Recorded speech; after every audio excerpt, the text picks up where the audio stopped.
Okay, so I'm really excited about today's election, and not just because it's been a shit show until now. It's like the final game in a tournament. I'm like super excited.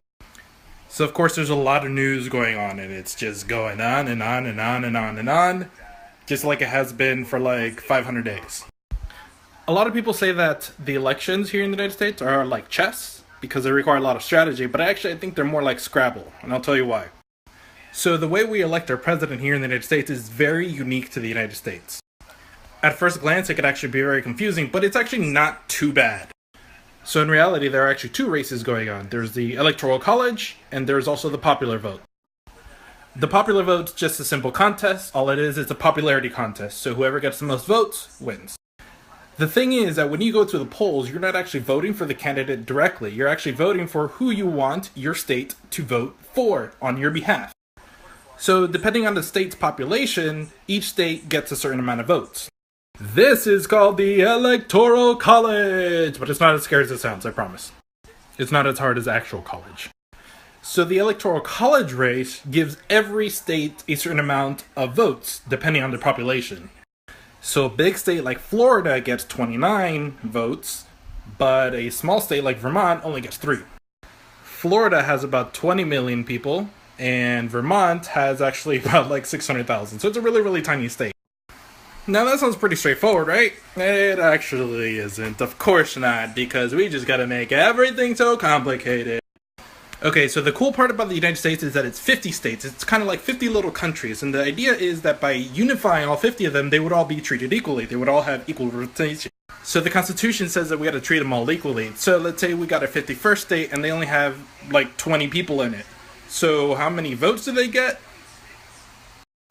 So this little microstate would actually get 3 votes because everybody gets 3, and that's the way they ensure equal representation for every single state. It's a great idea and everything that we want to treat all the states equally. The problem is that if we give each state at least 3 and that little microstate only has 20 people in it, then that means that that state with only 20 people in it has much more of an influence. That means their vote is much more valuable than those of the people in Florida.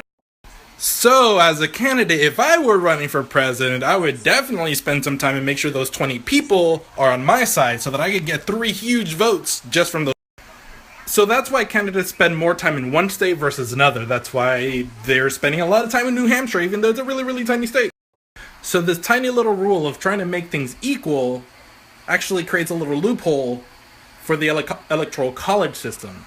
That loophole is that you can go around to all the little states, campaign at all those little states, and gather their 3, their 5, their 6 Electoral College votes. And that loophole is how you lose the popular votes, because you didn't have the majority of the people of the United States that want you, but you win the Electoral College vote. And that, my friends, is how George W. Bush became president in 2000.